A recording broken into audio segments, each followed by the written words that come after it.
Some parents make the mistake of pampering their children. They think they are loving the child, but they end up spoiling them. And if you are one of those parents, either you are already facing some trouble because of it, or the trouble is coming, I assure you. What kind of trouble?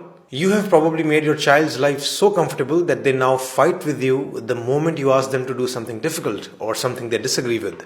You have given them so many privileges or luxuries that they can't adjust in tougher conditions outside the home. You have perhaps been saying yes to all their demands and now they can't accept a no. They get angry and throw tantrums every time you refuse to fulfill their wish. You have maybe given them so much that they don't even value any of it.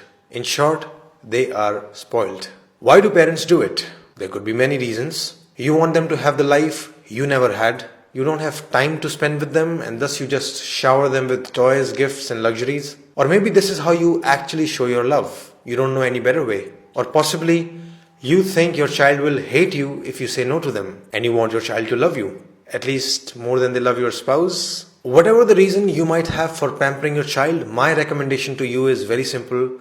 Don't do it. But of course it's not that simple. The problem is complex. You as a parent have a certain level of wealth and resources. What will you do with it if you're not going to let your children enjoy them?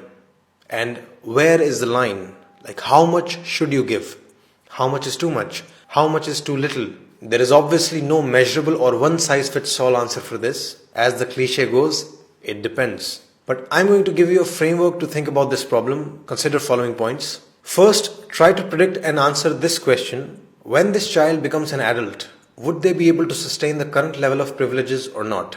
The answer to this question will change every so often. Someday your child will seem very responsible and talented. Someday it will feel they are useless and incompetent. But you must keep those questions in mind. Will your child be able to afford the rent of the big house they are living in? Are they capable enough to buy the expensive branded clothes you buy them so casually? If not, how will the future look like? How long will you keep giving these privileges? Ultimately, you will have to cut them off. Ultimately, you will have to make them independent, right? So why not start a little earlier? Why not start today? This brings us to the second point. You must, from the beginning, create a balance of responsibility versus privileges in the house. Responsibilities in childhood mostly include schoolwork and house chores. Some other responsibilities could be to remain healthy, maintain decorum in the house, even being respectful to parents, etc. You need to make privileges somewhat conditional on these responsibilities. Essentially, give them a taste of adult life, which is, if you don't work, you don't get the car. Third, ask another question to yourself. Are you giving them resources for their growth or for their pleasure?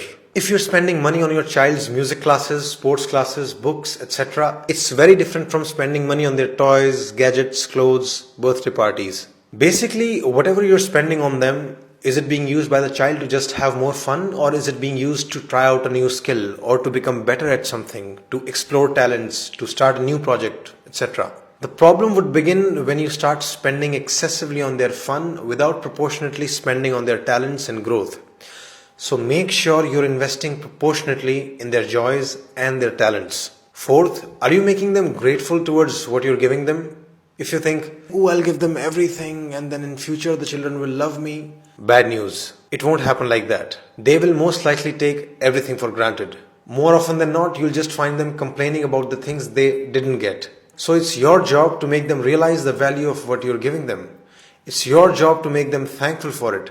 It's your job to tell them that millions and billions of people probably don't have the same privileges. They must realize the value of everything you're giving them for free.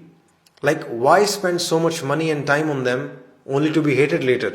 You give them everything and they grow up resenting you and not talking to you? What's the point of it all? Who did you do it for? So gratitude must be taught to them explicitly.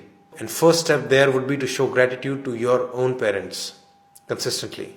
Fifth, you must make your child experience no from time to time. They must learn to deal with it. Of course, don't do it arbitrarily. Say no only when you have good reasons to say no, but do say it when needed. The main thing here is to learn to not be afraid of the child's anger or tantrums. In fact, if they show tantrums or anger, then you'll have to become even more strict in saying no. Your goal is to make sure that they accept your no with respect. And your objective is to teach them that their anger and tantrums will never turn a no into a yes. If you get scared and say yes to avoid fighting with them, you're only making them stronger. This is basic operant conditioning. By letting their anger win, you're reinforcing their bad behavior. In fact, if they show bad behavior, you need to not only stand your ground and stay firm, but you can even go on to cut additional privileges. Say no to something else as well, just as a lesson to them. As a parent, you must strive to have the authority to say no and still be respected. Finally, follow the cliche because it's very true. Your time is the best gift. Children need your time, your love, your care. That's really the biggest gift. Pamper them with your time whenever you can, not with things. If you really want them to love you all your life, give them good memories with you, not just stuff which anyone can buy them. So these were my premises, and I repeat the conclusion: don't pamper your child too much. That's it.